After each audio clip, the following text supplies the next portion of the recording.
Clara exhaled heavily as she folded the last piece of laundry in their cramped apartment. It had been a grueling day at school, and all she longed for was a quiet evening. Reaching for Mark's jacket to toss it in the wash, her hand stilled. A crumpled envelope peeked out of the pocket.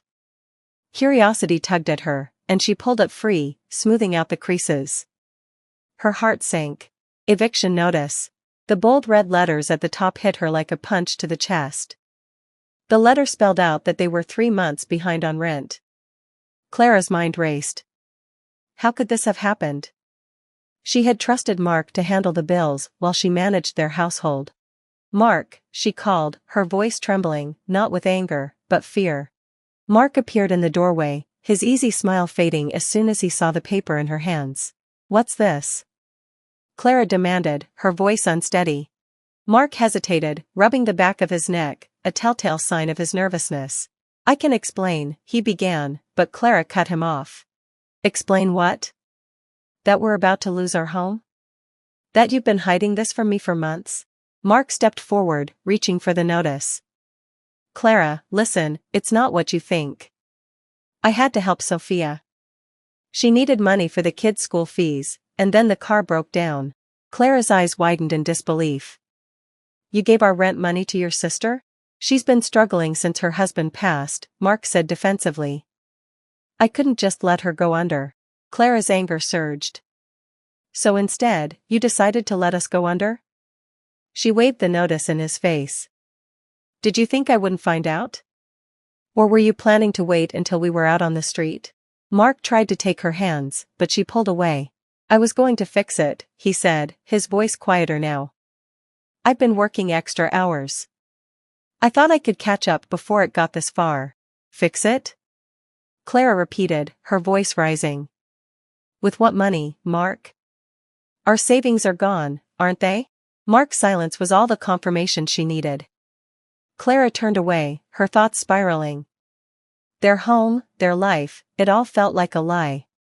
And for what? So Sophia could keep up appearances? Her phone buzzed, snapping her out of her thoughts. It was a text from Sophia herself. Can't wait for family dinner tomorrow. Love you both. The irony stung, and Clara let out a bitter laugh. Sophia, who was supposedly struggling, had time to plan dinners while they faced eviction. I can fix this, Mark said again, his voice pleading now. I just need more time. Clara stared at him, the man she'd married 5 years ago, now a stranger. You made your choice, Mark, she said coldly. And it wasn't me. Mark froze in the doorway as Clara turned back to the laundry. She didn't know how they would get through this, but one thing was certain, the trust between them had shattered. The next morning, Clara woke early.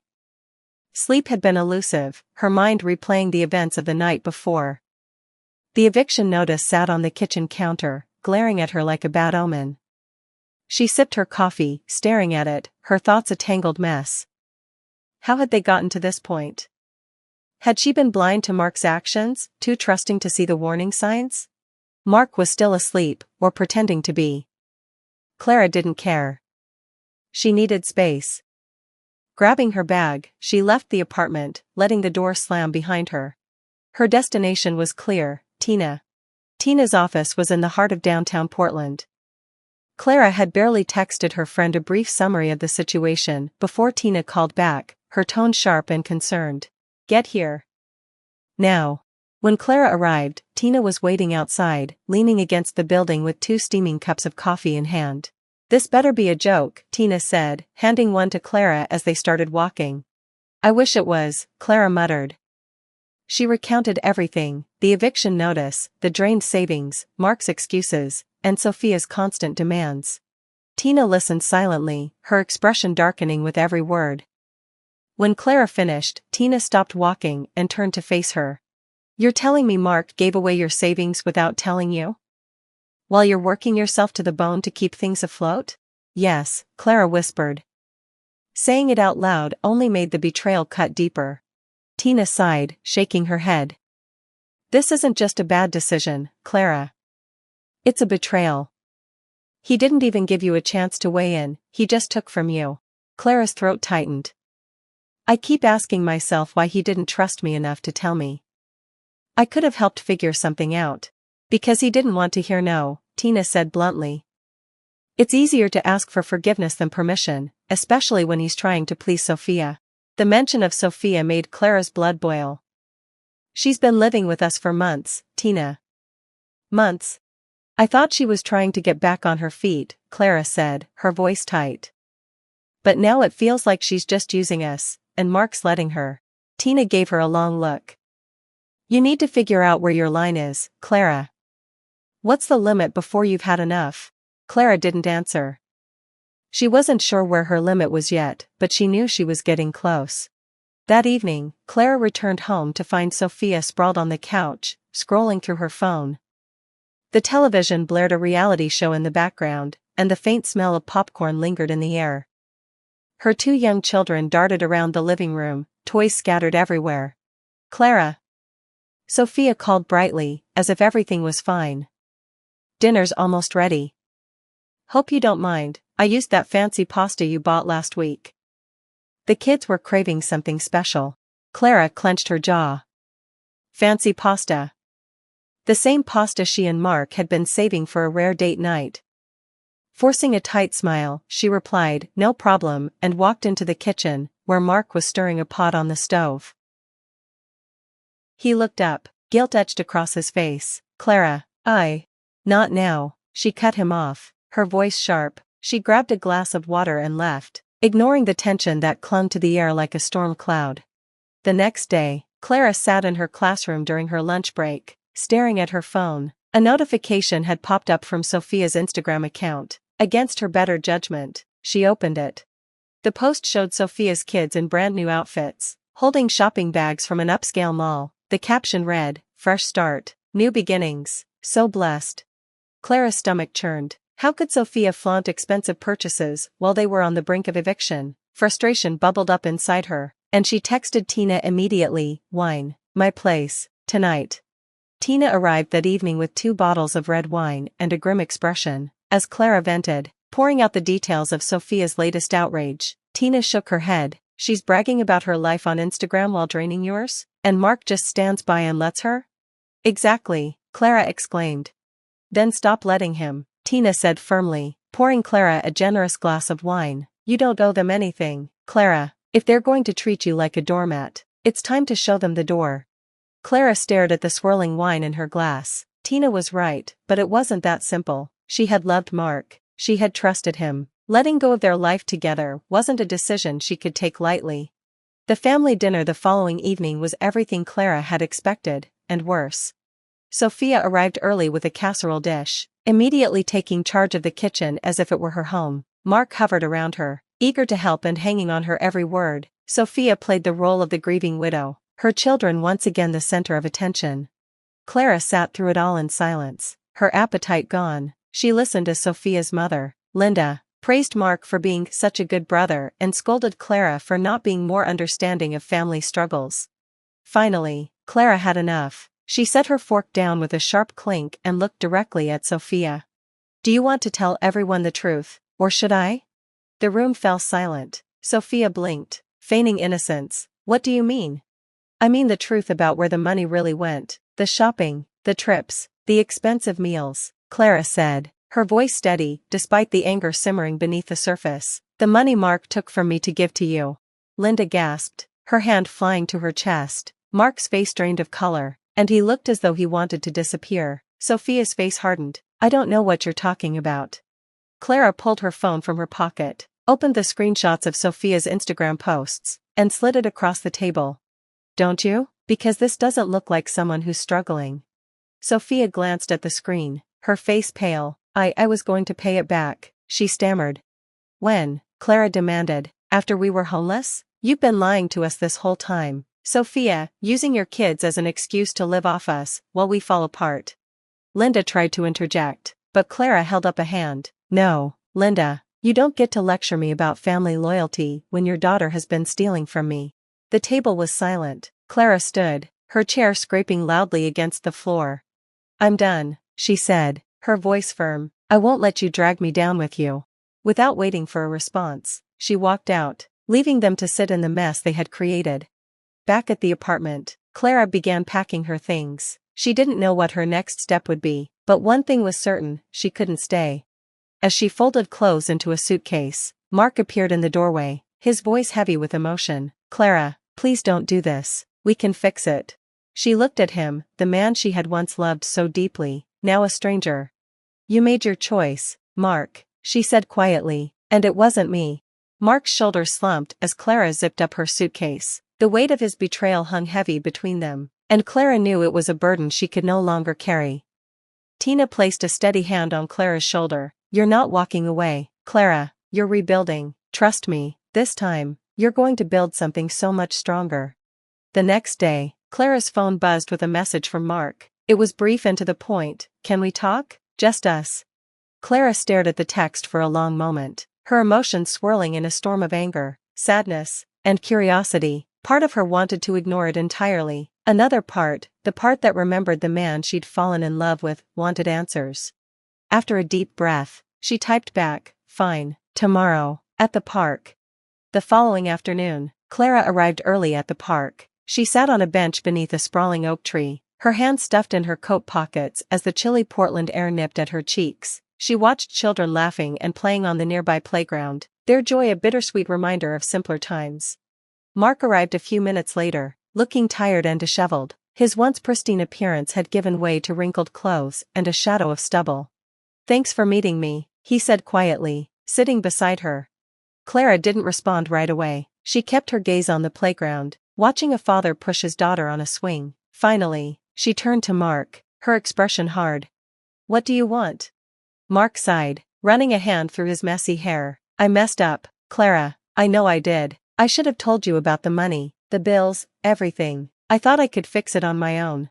"By lying to me?" Clara shot back, her voice sharp. "By taking our savings without even asking?"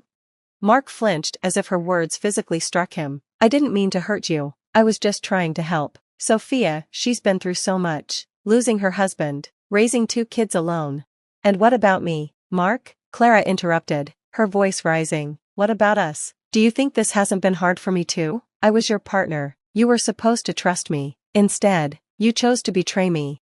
"I didn't see it that way," Mark said quietly, his voice tinged with regret. "I thought I was doing the right thing." "For who?" Clara asked, her eyes narrowing. "Because it sure wasn't for us." Mark looked down at his hands, his shoulders slumping. "You're right," he admitted. "I let my guilt over Sophia's situation cloud my judgment. I put her needs above yours, above ours. And I'm sorry." Clara shook her head, a bitter laugh escaping her lips. "Sorry doesn't fix this, Mark. Sorry doesn't pay the rent or undo the damage you've done." "I know," Mark said, his voice earnest, "but I want to make it right. I've started therapy. I've been talking to my boss about taking on extra work to pay back what I took. I'm trying, Clara." Clara stared at him, searching his face for a glimpse of the man she had once trusted implicitly. She could see the regret in his eyes, but regret wasn't enough. Trust, once broken, wasn't so easily repaired. "I appreciate that you're trying," she said finally, "but I don't know if I can forgive you for this." Mark nodded slowly, as if he'd been expecting her response. "I understand, but I'm not giving up on us, Clara, not yet." Clara didn't reply. She wasn't sure what to say. Part of her wanted to believe him, to cling to the hope that they could rebuild what had been lost, but another part, the part that had been betrayed, wasn't ready to let go of her anger.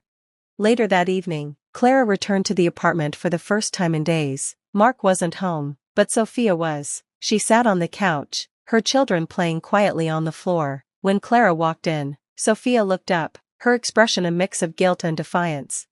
"Clara," Sophia said hesitantly, standing as if to greet her, "can we talk?"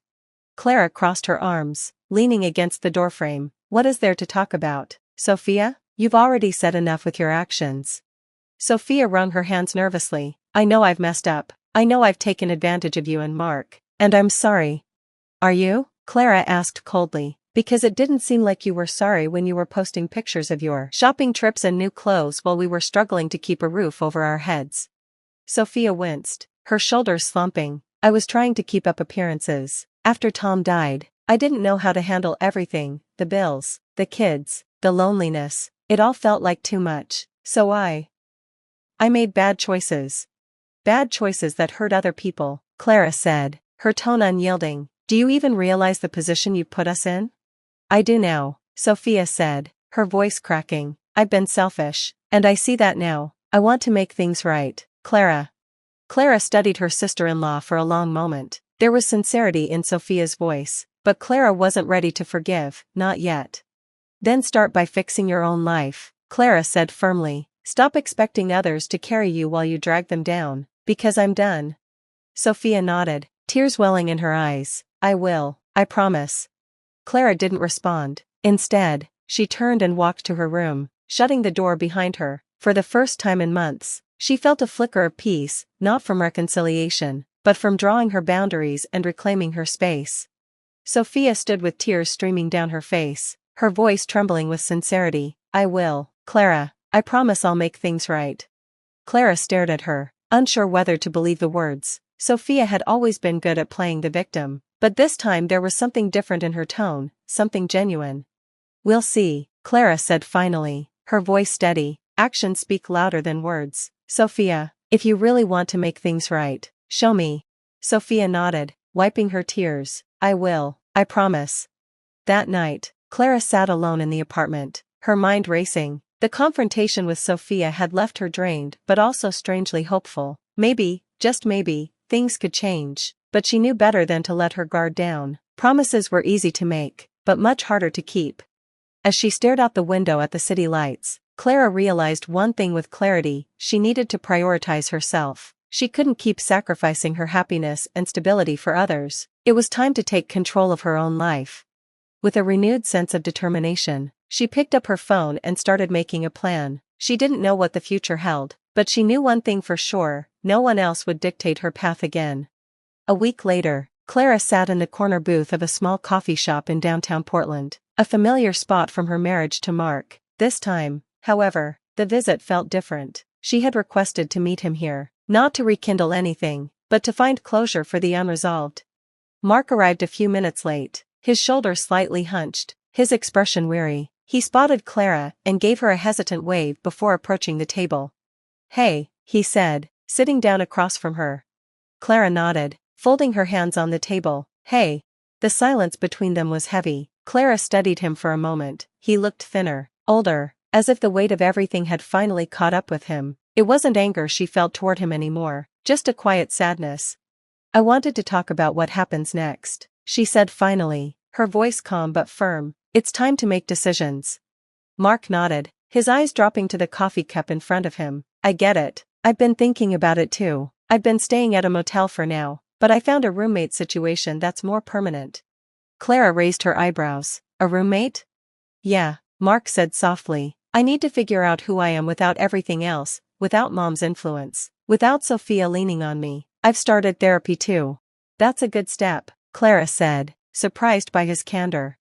Mark met her gaze for the first time. I know I can't undo what I've done, Clara, but I want you to know I'm sorry, for breaking your trust, for not putting you first, for all of it. Clara nodded slowly. I appreciate that, Mark, but this isn't just about apologies, it's about actions. I need to move forward, and I can't do that if I'm tied to this mess. Mark looked away, his jaw tightening. Does that mean you're filing for divorce? Clara exhaled. She had thought long and hard about this. Yes, she said finally. It's what's best for both of us. We need to start over separately. Mark nodded, his expression pained but accepting. I understand. I don't want to hold you back anymore. For the first time in months, Clara felt a small weight lift off her shoulders. The decision, though painful, felt right. A week later, Clara was back at the apartment, boxing up her belongings. Mark had already moved out, leaving her the space to pack in peace. Sophia and her kids had left too, opting to stay with Linda temporarily. The quiet was both eerie and comforting. As she packed, Clara found an envelope tucked into one of the kitchen drawers. It was addressed to her, the handwriting unmistakably Sophia's. She opened it cautiously, expecting yet another apology. Instead, she found a check and a short note. Clara, I know this doesn't fix everything, but it's a start. I've been working and saving, and I'm going to pay back every cent I owe you. Thank you for being the one who forced me to wake up. You didn't have to, but you did. I'll never forget it. Sophia. Clara stared at the check, her emotions a mix of surprise and disbelief. It wasn't a large amount, but it was a step, a tangible effort to repair the damage. Months passed. Clara moved into a small one-bedroom apartment across town, closer to her school. The space was modest but cozy, filled with sunlight and the hum of new beginnings. She began focusing on herself for the first time in years, rediscovering hobbies she had once loved, like painting and hiking. Tina remained her constant support, their friendship growing even stronger. One evening, as Clara sat on her balcony, sketching the city skyline, her phone buzzed. It was a text from Tina. "You're going to want to see this. Check Sophia's Instagram." Clara hesitated before opening the app. Sophia had been quiet on social media for months, but her latest post showed her kids at a park, smiling wide as they played. The caption read, "Starting fresh, new job, new outlook, grateful for second chances." Clara stared at the screen, a small smile tugging at her lips. Maybe, just maybe, Sophia was turning things around. A year after everything had fallen apart, Clara found herself back at the same coffee shop, but this time for a different reason. She was meeting Tina to celebrate a milestone, her promotion to department head at her school. As Clara sipped her coffee, she thought about how far she had come. The pain of betrayal had lessened, replaced by a quiet strength. She no longer felt defined by the mistakes of others. Instead, she had rebuilt her life on her terms. "Here's to starting over," Tina said, raising her mug in a toast. Clara clinked her mug against Tina's, a genuine smile on her face. "Here's to growth."